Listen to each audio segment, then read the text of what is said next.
Hello, dear friends. Today we continue our acquaintance with the memoirs of Waffen SS Major General Kurt Meyer. Don't forget to rate the video and leave your opinion about this material. Well, let's begin.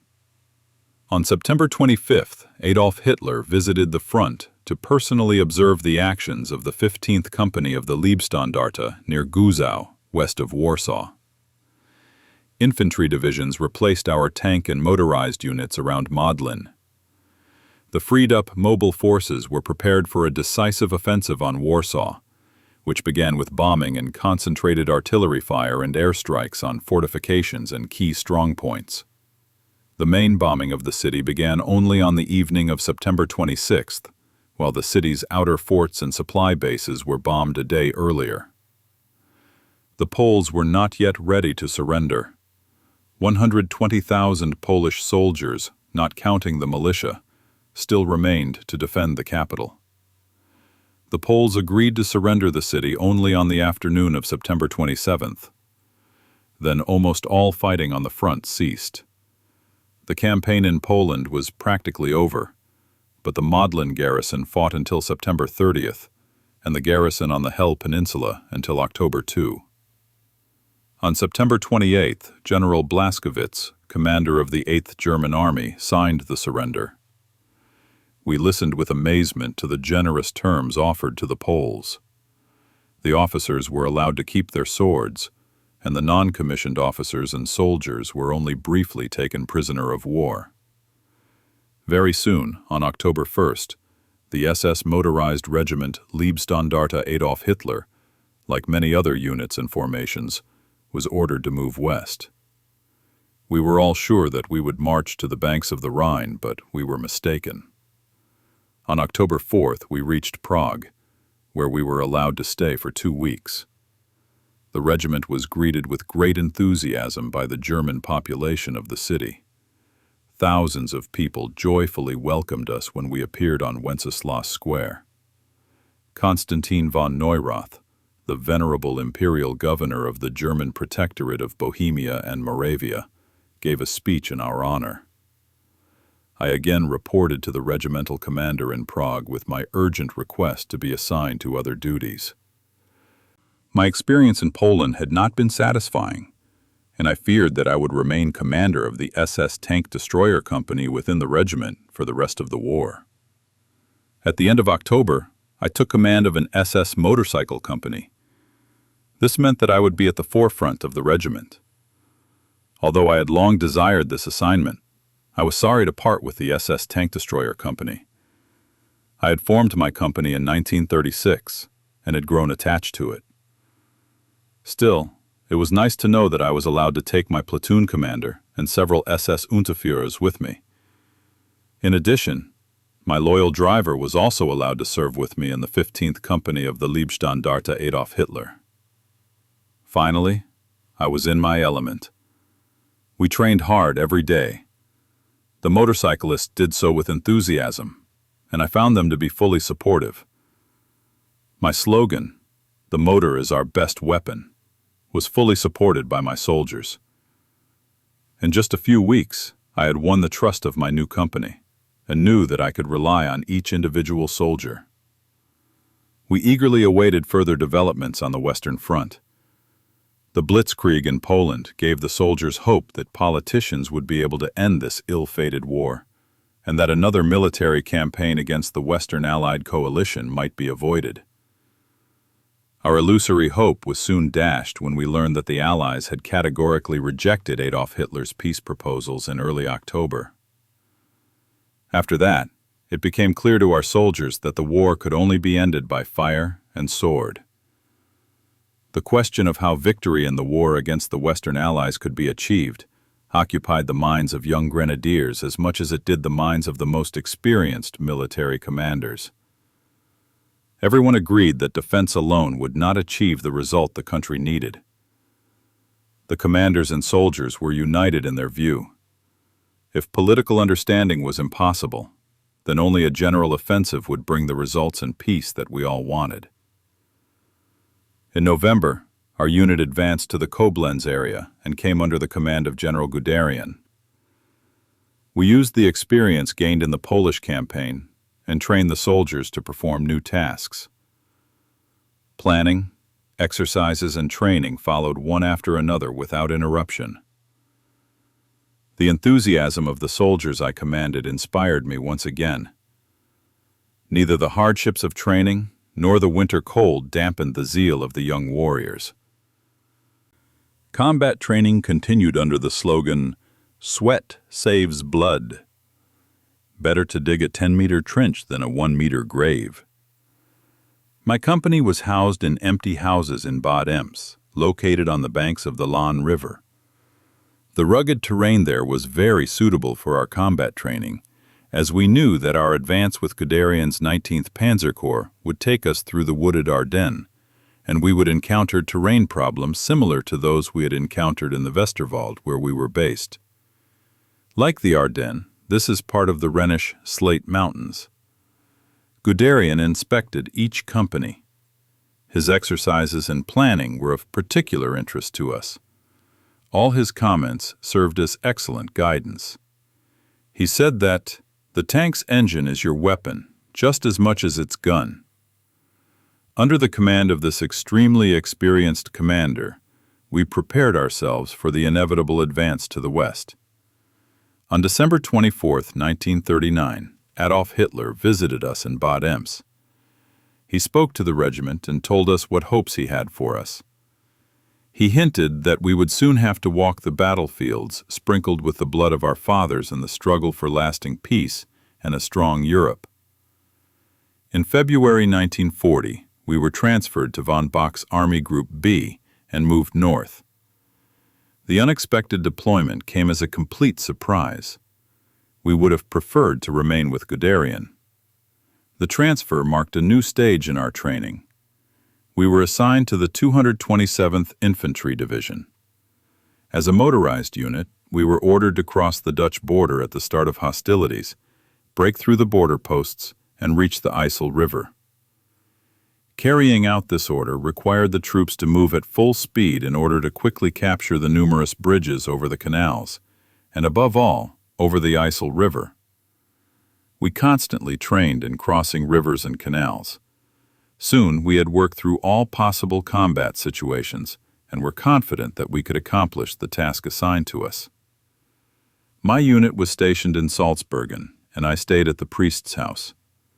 It was there, on May 1st, that I met the famous Bishop Graf von Galen, who a few years later would fight for the revision of my death sentence and draw the judge's attention to the fact that justice must be based on Christian principles. Graf von Galen insisted that my company receive his blessing. With the onset of favorable weather, on May 9th, 1940, the code was transmitted and operational readiness was declared. At 2 o'clock in the morning on May 10th, the next code was given, Danzig. This was the final order to attack the Dutch border fortifications. We left Salzburgen in the dead of night and moved quietly in the darkness. People stood on both sides of the road waving goodbye to us. They wished us luck and a quick return alive and well. The final preparations for the attack were completed at 4 o'clock in the morning on May 10th. I gathered my young motorcyclists again to remind them of the basic principles of combat. When dawn broke on that fateful day of May 10th, I promised my soldiers that every officer in our combat group would always be on the front line, thus confirming the principles of leadership we had adopted. In the presence of my soldiers, I shook hands with all my officers to emphasize my promise. The attack began at exactly 5 o'clock in the morning. Our assault squad attacked the outpost near De Poppy from an ambush and captured the Dutch, who were stunned by the suddenness of the attack. We captured the bridge over the Vecht River intact, and the assault squad cut the wires of the explosive devices. Above our heads, countless U-52 transport planes flew westward. Our comrades in arms from the 22nd Airborne Division and other units were flying to their landing sites. German fighter planes swooped through the air like hawks, diving toward their predetermined targets. It was as if we were seized by a fever. As soon as the border barrier was removed, the bridge behind it was immediately taken under guard, and then we raced along the smooth asphalt road like race car drivers. Max Vince, commander of the 1st Platoon, raced ahead of his soldiers and carried them forward with his enthusiasm. I followed Vince's platoon and was surprised that we encountered no resistance. Our advance towards Oldenzaal and Hengelo continued at full speed. The concrete tank barriers and bridge defenses were unprotected. Some bridges were slightly damaged by explosions, but we were able to cross them. We entered Borne without firing a single shot. The inhabitants of Holland stood by the road and watched the rapid advance of our troops. Enemy sappers blew up the bridge over the canal behind Borne, but we broke this first enemy resistance and forced the canal in a matter of minutes. Doors and walls from neighboring barns were used to build bridges. Now speed was of the essence. All motorcyclists were sent ahead to pursue the enemy demolition teams and prevent them from destroying the next bridge. SS Obersturmführer Kraus, commander of the 2nd Platoon, took it upon himself to pursue the enemy engineering troops. Meanwhile, the temporary bridge under construction had become strong enough to carry motorcycles with sidecars. 37mm anti-tank guns were attached to the motorcycles. The rapid pursuit continued. Unfortunately, the tanks and armored vehicles were temporarily left behind. They provided security for the engineering troops, who were quickly building a new bridge across the canal. Unfortunately, we were unable to prevent a team of Dutch saboteurs from damaging other bridges. These bridges, which had been mined in advance, were blown up. But these explosions could no longer seriously hinder our advance. We reached the city of Zwolle without any significant delays. At about 11 o'clock in the morning, the vanguard was already on the outskirts of Zwolle, which meant that we had penetrated 80 kilometers into enemy territory. The advance platoon, under the command of Ress, moved towards the railway embankment south of the city, and then, behind the embankment, decided to continue the advance on foot. What a surprise awaited our soldiers in the next minute. The beautiful chestnut trees on both sides of the road had been cut down to block the entrance to the town. But what good are the best obstacles if they are not guarded by soldiers ready for battle? To the north of the barricade, just a few hundred meters away, we saw a machine gun and long-range firing points, as well as anti-tank barriers. Most surprising of all, their defenders sat calmly and carefree on top of these fortifications, eating breakfast. They were enjoying the May sunshine, having left their combat posts in the gloomy casemates and bunkers. 3 barricades prevented us from breaking through the line of long-term fortifications and catching the Dutch by surprise.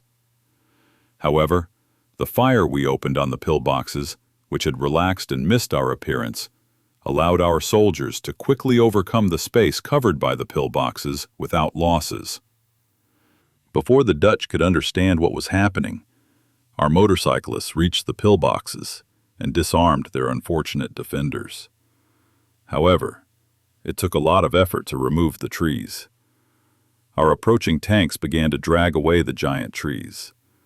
Dismantling the barricades took too much time, which I did not like at all. We couldn't let the enemy recover.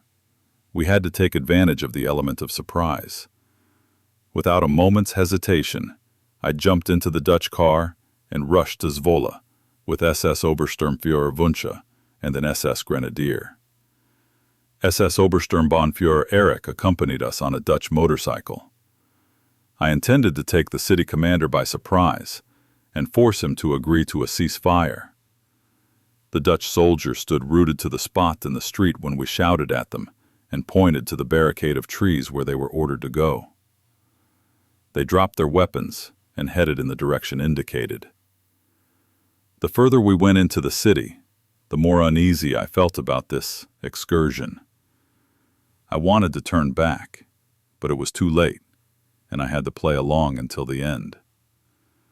The sound of gunfire from the pillboxes could not be heard in the city center. Dutch families enjoying a beautiful May day scattered like frightened chickens under the shadow of a hawk hanging over them. Despite the extremely awkward situation, we couldn't help but laugh at the Dutch people's reaction. The imposing building of a civil institution in the city center and the sight of people in uniform entering and leaving it prompted us to try our luck there. We drove right into the middle of the crowd, braking sharply at the last moment. The car seemed about to overturn. In a split second, all our weapons were aimed at the astonished people in uniform. The Dutch stood rooted to the spot. A respectable gentleman in civilian clothes introduced himself to us as the Queen's representative and said he would instruct the Dutch troops in Zwolle to cease resistance. He kept his promise. Not a single shot was fired in Zwolle. With several captured Dutch officers, we hurried back to the barricade of trees. Zwolle was ours, but unfortunately, we were unable to prevent the destruction of the large bridges over the IJssel. Both bridges had been blown up early that morning. I was almost knocked off my feet when I drove up to the dismantled barricade. My soldiers and several young Dutchmen were having fun riding the carousel, with little thought for caution. Meanwhile, the 3rd Battalion of our SS Leibstandarte Adolf Hitler Regiment crossed the IJssel River 800 meters south of the destroyed railway bridge at Zutphen. The SS troops under the command of SS Sturmbannführer Trabant attacked Hohen. The village was taken at about 2 o'clock in the afternoon. Our losses were insignificant. The mission of the regimental combat group was accomplished. We reached the IJssel River and partially crossed it. The only casualty in my assault group was one soldier who was wounded. Motorcycle rifleman Fleischer was shot in the leg at a tree barricade. During the night, our regiment was withdrawn from the 227th Infantry Division and transferred to the operational control of the 18th Army headquarters. The commander of the 227th Infantry Division, Major General Zickwolf, praised the regiment's swift and successful offensive. As the first officer to distinguish himself in this campaign, SS Obersturmführer Cross received the Iron Cross First Class from the general. Cross and his reinforced platoon advanced about 60 kilometers beyond the IJssel and captured 7 officers and 120 soldiers. Offensive on Rotterdam and The Hague. After the fighting on the IJssel River, the regiment received orders to advance to Geertruidenberg and establish contact with the 9th Panzer Division. After minor skirmishes with Dutch infantry, we reached our destination near the evening of May 13th. Contact with the 9th Panzer Division was established. The next morning at 4 o'clock, we began to advance, crossing the bridge over the Meuse. Thanks to the actions of the paratroopers, the bridge was in our hands, intact and undamaged. During the landing, the paratroopers were scattered across a large meadow on both sides of the bridge embankment. Many of the brave paratroopers were killed on the approaches to the long-term firing points defending the bridge, but the element of surprise worked here too. The enemy had no way of destroying this extremely important bridge. The way to South Holland and the coast was open. The 9th Tank Division advanced to the port of Rotterdam and made contact with the 11th Company of the 16th Airborne Regiment. The company was dropped from gliders near strategic bridges, captured these bridges, and defended them from continuous Dutch attacks until our tanks arrived. The regiment's task was as follows. The reinforced motorized SS Regiment Leibstandarte Adolf Hitler, in cooperation with the 9th Panzer Division, will pass through or past Rotterdam and continue its advance towards The Hague. The regiment was preparing to attack south of Katendrecht. Preparations were completed by noon. Rotterdam was to be attacked at 2 p.m. after artillery preparation and bombing by U-87 dive bombers and bombers. My vanguard advanced towards the port of Rotterdam and stopped near a large Dutch liner. The ship had been on fire since May 10th. Its cargo consisted of American cars. At 2 o'clock in the afternoon, a rumor spread that the Dutch were negotiating surrender. The negotiators were General Student, Lieutenant Colonel von Holitz of the 22nd Airborne Division, and Dutch Colonel Charo. During the negotiations, General Student was shot in the head and taken away in serious condition. Confirmation was needed as to whether the Dutch High Command had accepted our terms of surrender.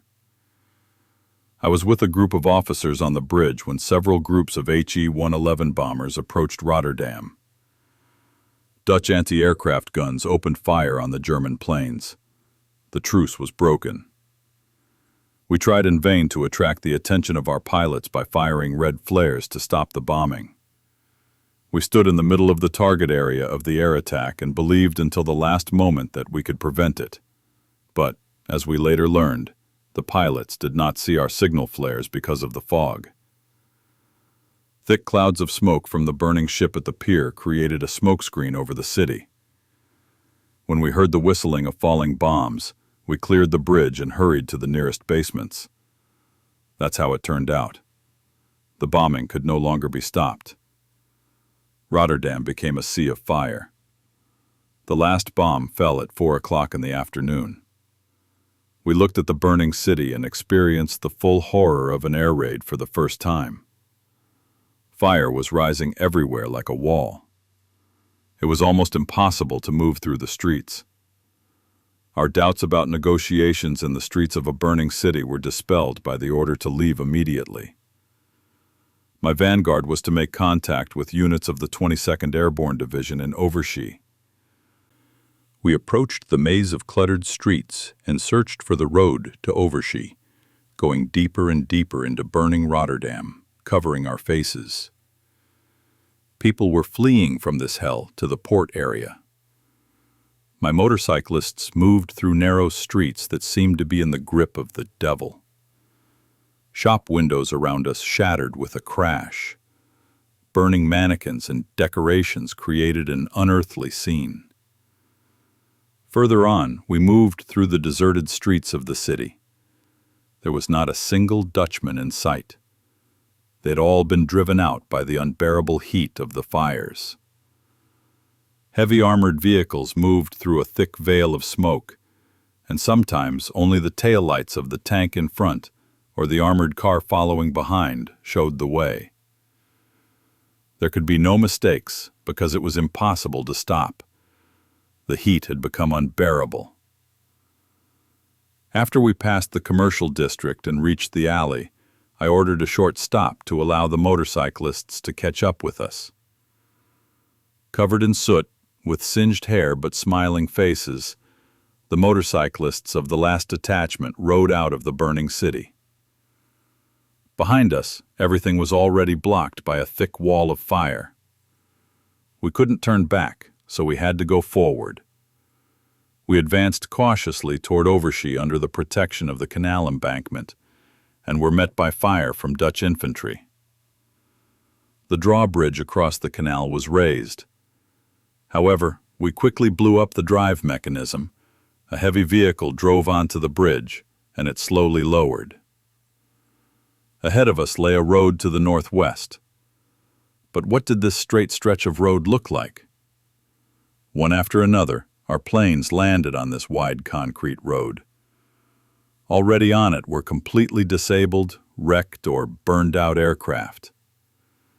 These were transport planes of the 22nd Airborne Division, which used this road as a runway when they could not use their designated airfields.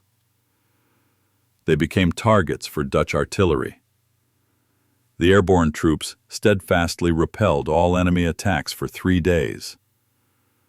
A particularly fierce battle broke out in Overschie. We continued to advance on both sides of the road. Dutch machine gun and rifle fire could not stop us. We searched Overschie in vain for survivors of the 22nd Airborne Division. But apart from traces of battle and the bodies of dead comrades, we could not find a single German soldier. Only when we advanced further in the direction of Delft did about 10 soldiers and a lieutenant run out to meet us. The young officer embraced me in exhaustion. Around 9 o'clock in the evening, we reached Delft and made contact with the surviving units of the surrounded 22nd Airborne Division. On May 14th, our regiment captured 3,536 Dutch soldiers. The disarmament of Dutch troops in The Hague was completed on May 15th without resistance from the enemy. The regiment captured 160 officers and 7,000 soldiers. With the capture of the War Ministry, the war in Holland was over for us. That's all for today. If you liked the video, please support it with a like and subscribe to the channel. See you all soon.